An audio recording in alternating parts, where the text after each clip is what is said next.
Assalamualaikum warahmatullahi wabarakatuh. Nama saya Rini Riani Wuryadinata, kelas karyawan, Prodi Pendidikan Agama Islam, mahasiswa STAI Sabili Bandung. Kali ini saya akan membahas tugas saya mata kuliah Filsafat Pendidikan Islam dengan mengambil tema kurikulum pendidikan Islam. Definisi kurikulum. Kurikulum berasal dari bahasa Latin curriculae yang memiliki arti jarak yang jauh. Artinya jarak yang jauh ditempuh oleh seorang pelari. Pada waktu itu, pengertian kurikulum ialah jangka waktu pendidikan yang harus ditempuh oleh siswa yang bertujuan untuk memperoleh ijazah. Definisi kurikulum pendidikan Islam adalah bahwa kurikulum pendidikan Islam yang berarti rancangan pendidikan dan pembelajaran pendidikan Islam yang diberikan kepada peserta didik agar dapat menjadi pribadi yang beriman, bertakwa, dan memiliki keterampilan dalam hidupnya yang harus dijiwai dengan ajaran Islam dan nilai-nilai Islam yang bersumber pada Al-Quran dan Sunnah. Ciri-ciri kurikulum pendidikan Islam adalah kurikulum pendidikan Islam harus mewujudkan tujuan pendidikannya, materi pelajarannya. Untuk pelajaran agama dan akhlak harus diambil dari Al-Quran dan hadis, serta contoh-contoh suri tauladan dari tokoh-tokoh terdahulu yang baik. Memperhatikan pengembangan menyeluruh tentang aspek pribadi siswa itu sendiri, yaitu dari segi intelektual, psikologis, sosial, dan spiritual. Dan memperhatikan keseimbangan antara pribadi dan masyarakat, dunia akhirat, jasmani, akal, dan rohani manusia. Kemudian memperhatikan seni halus, yaitu seni ukir, pahat, tulis, indah, gambar, dan sejenisnya. Yang terakhir, ciri-ciri kurikulum adalah memperhatikan perbedaan-perbedaan kebudayaan di tengah masyarakat, baik itu kaitannya dengan kebutuhan ataupun masalah-masalah yang dihadapi oleh masyarakat, kelubesan serta amnesia perkembangan dan perubahan. Konsep kurikulum pendidikan Islam adalah di sini bahwa kurikulum pendidikan Islam meliputi sejumlah materi pelajaran dan aktivitas yang di dalamnya menonjolkan tujuan agama dan akhlak secara berurutan, berkesinambungan, dan integrasi. Ini dari kurikulum tersebut mempunyai sistem pengajaran dan materi yang selaras dengan fitrah manusia dan dapat mewujudkan tujuan pendidikan. Cakupan dan asas kurikulum pendidikan Islam. 1.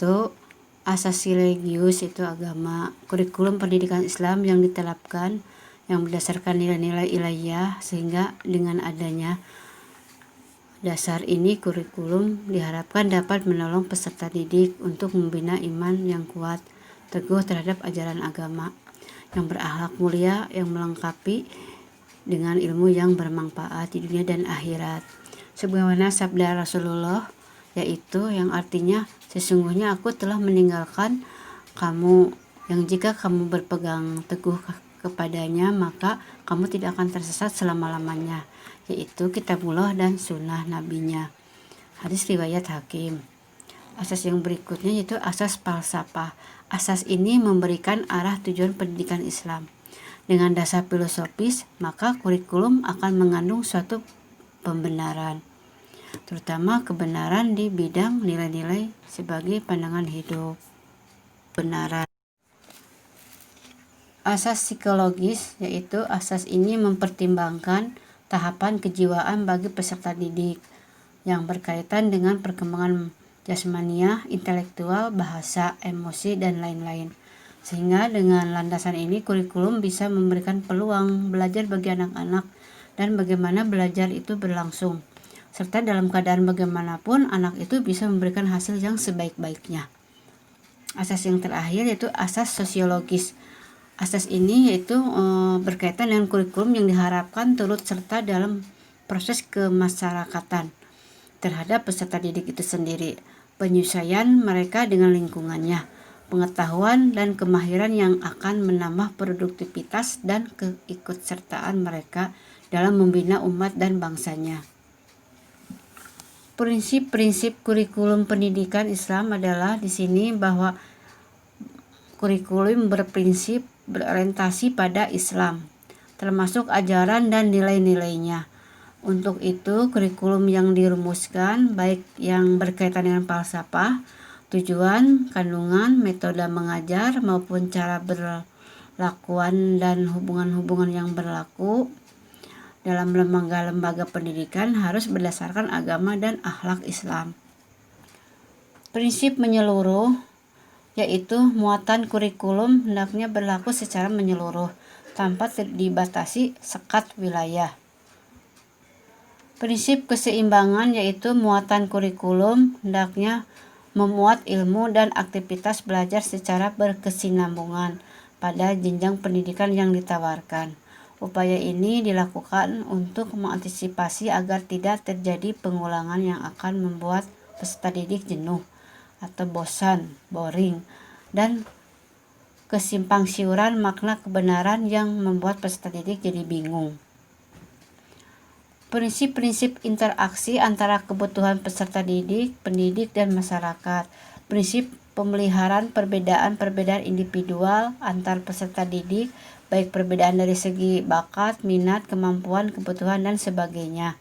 Prinsip perkembangan dan perubahan sesuai dengan tuntutan yang ada dan tidak mengabaikan nilai-nilai absolut. Prinsip pertautan antar mata pelajaran, itu pengalaman-pengalaman dan aktivitas yang terkandung dalam kurikulum dengan kebutuhan peserta didik dan kebutuhan masyarakat. Berikut contoh kurikulum pendidikan Islam yang diterapkan di sekolah-sekolah IT. Di sini contohnya adalah SMP Islam Terpadu, di mana sekolah Islam Terpadu ini adalah sekolah yang menerapkan salah satu menggunakan kurikulum pendidikan Islam yang dipadukan dengan kurikulum pendidikan umum. Sekolah boarding school juga sekolah yang dimana menerapkan kurikulum pendidikan Islam yang lebih dominannya karena berbasiskan asrama pesantren, di mana antara pendidikan umum dan Islam itu seimbang alias balance. Alhamdulillah, sekian paparan yang saya telah bahas tentang kurikulum pendidikan Islam. Mudah-mudahan ada manfaat dan gunanya. Insya Allah kita nanti ada pembahasan yang lain di tema yang cukup berbeda. Alhamdulillah, saya akhiri dengan wassalamualaikum warahmatullahi wabarakatuh.